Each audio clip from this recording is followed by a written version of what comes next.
Vous venez d'adopter un chien en refuge ou en association ou vous prévoyez de le faire et vous vous demandez comment faire pour que ça se passe bien les premiers jours.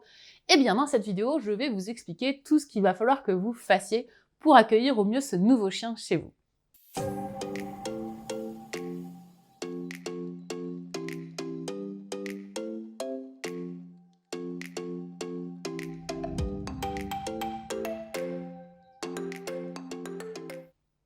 Bonjour et bienvenue dans cette vidéo. Je suis Pauline de Barba, je suis éducateur canin professionnel et aujourd'hui on va parler des meilleures façons d'accueillir un chien issu d'un refuge ou d'une association dans votre maison. Dans une récente vidéo, je vous ai présenté Marla, la chienne de ma maman. C'est une petite chienne qui vient de La Réunion. Si vous voulez en savoir plus sur son histoire, je vous mets juste ici un lien pour aller voir cette vidéo et vous découvrirez tout ce qui lui est arrivé avant qu'elle arrive jusque chez nous.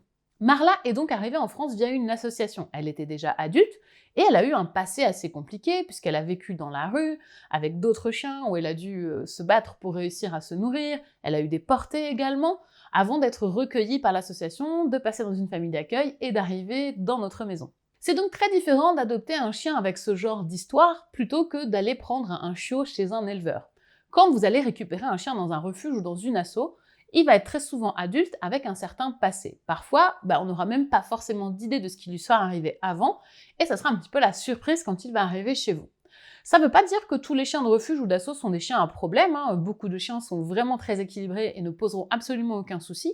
Simplement, comme on ne sait pas, il faut qu'on prenne quelques précautions quand le chien arrive chez nous afin de pouvoir l'observer, identifier ses comportements et savoir si oui ou non il va falloir chercher à modifier certains d'entre eux. Quand vous allez accueillir chez vous ce nouveau chien, ce que je vous conseille, c'est de garder quelques jours vraiment très calmes, pendant lesquels vous n'allez pas forcément beaucoup le sortir ou lui faire voir plein de choses. Vous n'avez pas avec vous un chiot qui a besoin d'être socialisé, vous avez un chien adulte qui a déjà terminé sa phase de socialisation. Donc il n'y a pas d'urgence à l'emmener dans plein d'endroits ou à lui montrer plein de trucs. La vraie urgence, si jamais il y en a une, c'est plutôt d'apprendre à le connaître et de créer une bonne relation avec lui. Peut-être que votre chien est passé déjà par plusieurs familles ou qu'il n'a jamais vraiment vécu dans une maison et que du coup il a besoin de s'habituer à ce nouvel environnement. Laissez-lui donc du temps pour s'habituer à vous, à la maison, peut-être aux autres animaux si vous avez d'autres chiens ou si vous avez des chats, de manière à ce que le chien se détende et que vous puissiez vraiment vous rendre compte de son vrai comportement. Les premiers jours, c'est normal que le chien soit un petit peu en retrait parce qu'il est comme vous en fait, vous l'observez et lui il vous observe aussi pour essayer de voir un petit peu où est-ce qu'il est tombé et comment est-ce que ça se passe. Donc moi, je vous conseille pas forcément d'aller faire des très grandes balades avec votre chien directement, ou de chercher à l'amener dans un cours d'éducation canine directement, d'aller au marché, voir plein d'autres chiens, etc. Parce que ça serait clairement trop tôt dans la relation que vous êtes en train de créer avec lui. Encore une fois, votre objectif, c'est que vous appreniez à créer un lien de confiance entre vous et lui. Donc laissez-le plutôt au calme, laissez-le plutôt tranquille. Si vous avez d'autres chiens, essayez de ne pas les laisser en permanence ensemble, histoire que le nouveau puisse aussi prendre ses marques. Préparez-lui son espace, il faut qu'il ait son espace de couchage que vous allez pouvoir lui montrer. Vous pouvez aussi passer du temps avec lui, lui faire des petites caresses s'il en a envie. Attention, ne le forcez pas là-dessus, peut-être qu'il n'aime pas trop le contact, s'il a eu un passé assez difficile. Prenez aussi du temps lors des repas, plutôt que de lui donner la gamelle directement par terre, eh bien pourquoi pas en profiter pour lui donner les récompenses à la main. Je dis les récompenses parce qu'en fait, n'importe quelle nourriture que vous allez donner à votre chien, même son repas, finalement c'est une forme de récompense. Donc vous pouvez prendre la gamelle, prendre les croquettes à la main et venir les lui donner comme ça une par une. C'est une technique, moi, que j'ai beaucoup utilisée, notamment quand j'ai récupéré ma petite chienne Lara. C'était une border collie qui avait vécu un passé assez difficile, elle avait vécu toute sa vie attachée dans une grange. Elle est passée par une famille d'accueil et ensuite elle est arrivée chez nous. Techniquement, on était famille d'accueil aussi et puis on l'a adoptée, donc elle a fini sa vie à la maison. Mais Lara, quand elle arrivait, était vraiment pas à l'aise avec les humains. Donc, sur les premiers jours, au lieu de lui donner sa gamelle en la posant par terre, j'avais pris les croquettes avec moi, donc dans la main, et je lui donnais régulièrement pendant plusieurs minutes, de manière à ce qu'elle s'habitue à ce que ma présence et mon approche soient associées à quelque chose d'hyper positif. Et ça nous a vraiment aidé parce qu'au début, le tout premier repas, elle n'a absolument pas voulu le prendre tant qu'on était présent dans la pièce, elle a attendu qu'on sorte avant de commencer à manger. Et clairement, pour moi, c'était la priorité à ce moment-là, c'est qu'on arrive à se connecter, qu'on arrive à créer du lien toutes les deux. Donc, quand je me suis rendu compte de ça, j'ai décidé de prendre la gamelle. C'est dommage, j'avais pas filmé à l'époque, mais j'avais pas encore de chaîne YouTube, donc j'ai pas pensé à tout ça.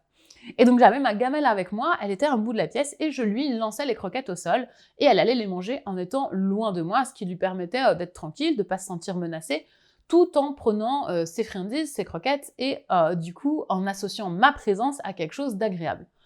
Petit à petit, de session en session, de repas en repas, je lançais les friandises de moins en moins loin, ce qui fait qu'elle était de plus en plus proche de moi, jusqu'à ce qu'elle accepte de prendre les friandises dans ma main directement.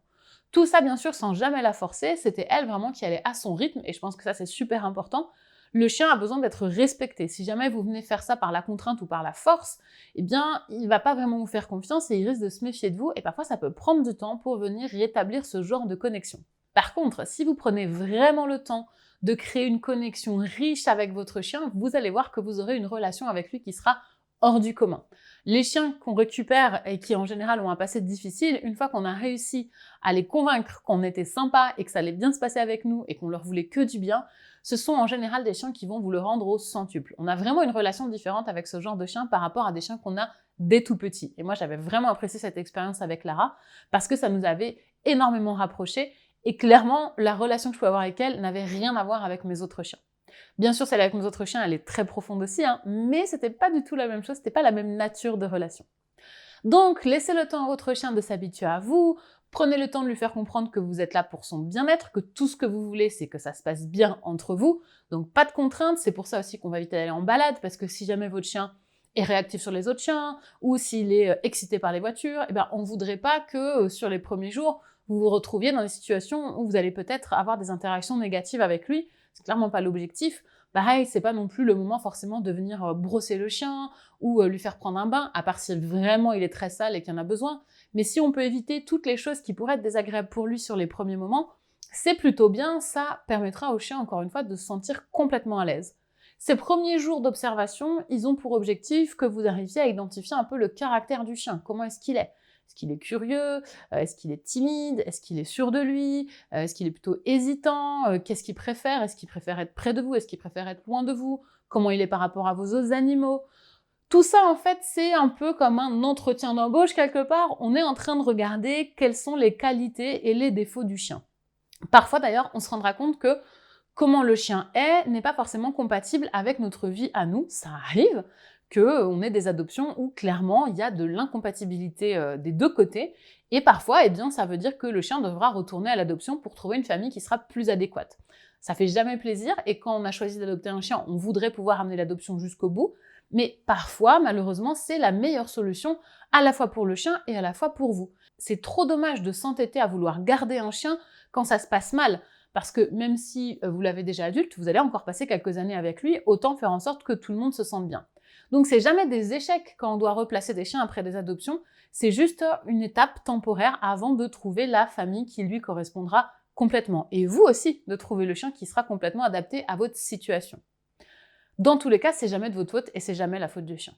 Voilà donc ce que j'avais à vous donner comme conseil pour l'adoption de votre chien issu d'un refuge, d'une association, bref, un chien avec un passé pas forcément évident ou pas forcément connu que vous aimeriez intégrer dans votre maison. Comme vous l'avez compris, la clé sera la patience. Il faut y aller tranquille, on ne précipite rien, le but c'est que ça se passe bien et qu'on crée du lien avec ce chien.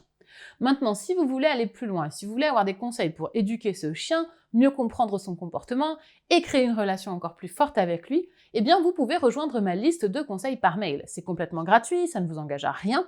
Il vous suffit d'aller dans la description de cette vidéo, vous cliquez sur le lien juste en haut et vous me laissez votre adresse mail. À partir de ce moment-là, je commencerai à vous envoyer mes meilleurs conseils. Si cette vidéo vous a plu, n'hésitez pas à la liker. Pensez également à la partager, ça fait toujours plaisir de voir que mon travail vous plaît et que vous voulez le montrer à d'autres personnes. N'oubliez pas de vous abonner. C'était Pauline de Barba de Décliquer des chiens, je vous dis à très bientôt pour parler chiens.